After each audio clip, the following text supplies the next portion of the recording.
Hi, I'm Tarana Burke, founder of the Me Too movement and chief vision officer at Me Too International. I think the conversation around sexual violence has evolved tremendously since Me Too went viral back in 2017. I think people feel like they have language and community now to talk about the issue, to frame the issue. Of course, we have a lot more work to do and a long way to go, but the fact that survivors can see each other and have a way to identify each other has given us way more ground than we had prior to that. You only live in a culture of fear in relation to Me Too if you are somebody who perpetrates violence. There's nothing to be fearful of when it comes to this movement, because this is a movement that's about healing and action. We're about healing for survivors who've survived the actual violence and taking action to make sure that we don't create more survivors. So in between those two dynamics, there's nothing to fear if you're not a person that causes harm. When we talk about men in the fight against sexual violence, we have to first acknowledge that men are also survivors. And so I think one is that men creating space for other men to talk about their survivorship is one way to approach this. The other thing is we always talk about men as harm doers and not as people who also survived the violence. And if they had more spaces to unpack that, I think they would make them at least start working towards where less violence lives. The other thing is that they need to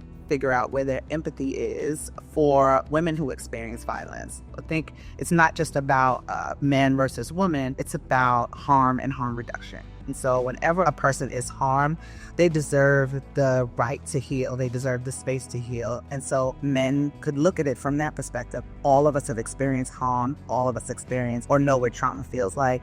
And all of us want to walk through life with our dignity intact. So if men could approach it from that perspective, as women as human beings who deserve those same rights, I think that would help them a long way in being our allies in this work. Survivors struggling to find their voice is always an interesting question, because I think that our need for survivors to have a voice is part of the problem. Survivors have voices.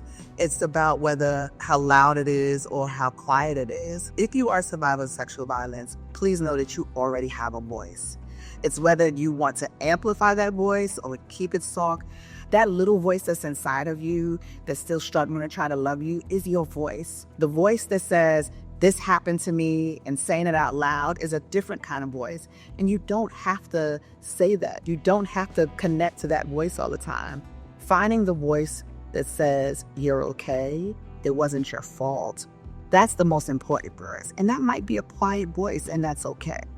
I think we mistake ourselves as not having a voice if the voice isn't loud.